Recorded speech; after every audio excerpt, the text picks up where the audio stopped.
नमस्कार प्रिय दर्शकों, स्वागत है आपका मेरे YouTube चैनल एस्ट्रो एम के भारद्वाज में। दोस्तों, आज मैं आपके लिए एक बहुत ही महत्वपूर्ण टॉपिक लेकर आया हूं जो कि है वर्टिकल डिवीजन ऑफ हैंड। यानी आज हम हमारे हाथ का वर्टिकल डिवीजन समझेंगे और उससे ये जानने वाले हैं कि वर्टिकल डिवीजन से किसी भी व्यक्ति के हाथ में कौन कौन से विषय देखे जाते हैं।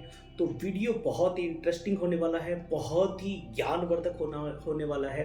तो सबसे पहले तो ये कहूँगा कि अगर वीडियो देखना शुरू कर दिया तो निश्चित रूप से वीडियो को अंत तक जरूर देखना, बीच में इसकी बिल्कुल ना करना।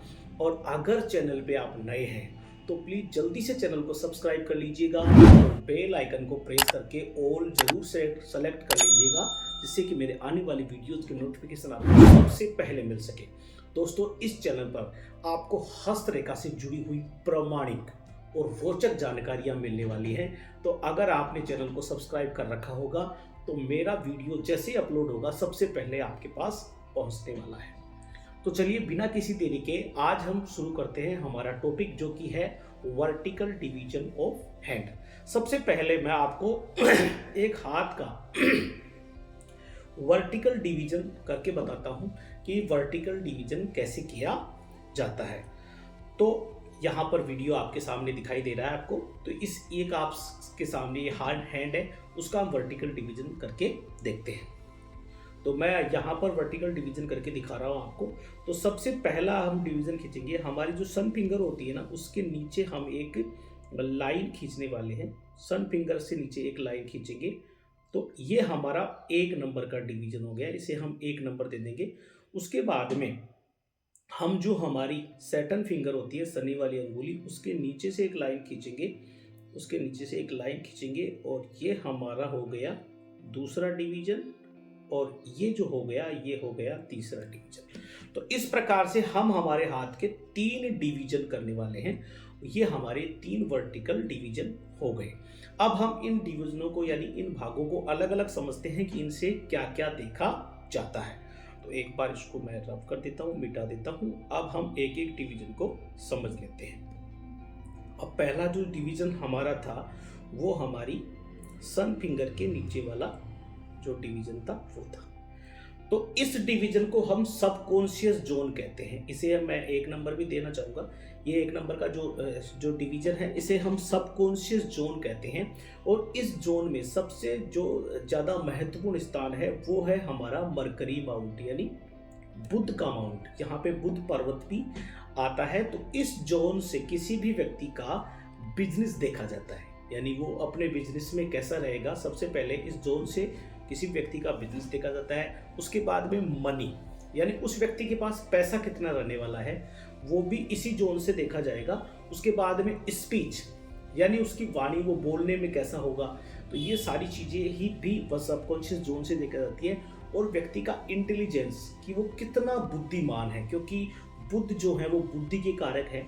और निश्चित रूप से बुद्धि के कारक को हम बुध पर्वत से देखते हैं। तो अगर उसका बुध पर्वत अच्छा होगा और ये जोन पूरा ही अच्छा होगा, अच्छा डेवलप होगा, तो वहाँ से हम देखेंगे कि व्यक्ति में बिजनेस उसको वो अच्छा कर सकता है। उसके पास मनी यानी पैसा भी अच्छा हो सकता है, उसकी वाणी भी अच्छी हो सकती है, और उसका जो बुद्धि का लेवल है वो भी अच्छा हो सकता है। दोस्तों, अगर वीडियो अच्छा लग रहा है ना, जानकारी अच्छी लग रही है, तो जल्दी से लाइक कर दीजिए। और चैनल को अब तक सब्सक्राइब नहीं किया ना, तो जल्दी से चैनल को सब्सक्राइब भी कर लीजिए। चलिए आगे बढ़ते हैं। और यहाँ पर देखिए, यहाँ पर अपर मार्स भी आता है। देखिए यहाँ पर एक अपर मार्स का एरिया भी है। तो इसी क्षेत्र में जो है अपर मार्स, ये जो एरिया होता है ना, ये हमारा अपर मार्स का एरिया है। यानी ये मंगल का एरिया भी है, जिसे अपर मार्स कहते हैं। तो मंगल से थॉट्स यानी सोच, उसके विचार यहाँ से देखे जाएंगे। उसके बाद में फ्यूचर प्लान, यानी वो अपने भविष्य के बारे में कौन कौन से प्लान करेगा, वो भी यहाँ से देखी जाएगी। और डिजायर टू वर्क, यानी उसकी जो इच्छाएं हैं उनके लिए वो कितना वर्क कर पाएगा, उसमें कितनी सोच होगी, वो कितना सोच पाएगा, तो वो भी यहाँ पर देखा जाता है। तो सबकॉन्शियस जोन में सबसे पहले हमने यहाँ पर मरकरी माउंट को देखा, और मरकरी माउंट से यहाँ पर मैंने आपको अपर मार्स दिखाया। इसके नीचे जो क्षेत्र है, ये वाला क्षेत्र जो है, एक बार मैं आपको रब करके बता देता हूँ।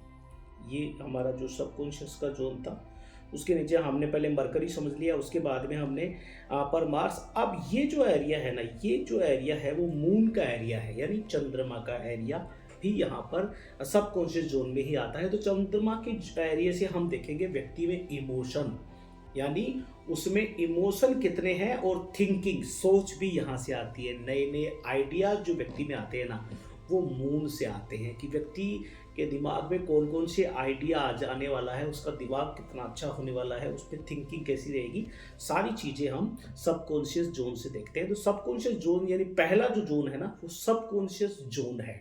अब दूसरा जो जोन है ना, ये जो जोन है, यानी हमारी जो सैटर्न फिंगर है उससे नीचे से हम एक लाइन खींचेंगे, और सैटर्न फिंगर से नीचे की जो लाइन है, यानी पहली जो जोन हो गया वो हमारा सबकॉन्शियस जोन हो गया। अब सैटर्न फिंगर से नीचे की जो लाइन खींचेंगे, ये हमारा 2 नंबर का जोन है। इस 2 नंबर जोन से हम कह देंगे सोशल जोन, इसे हम कहते हैं समाज से व्यक्ति का जुड़ाव, यानी सोशल जोन इसे कहते हैं। पहला जोन कौन सा हो गया, सबकॉन्शियस जोन। दूसरा जोन जो होता है वो होता है सोशल जोन।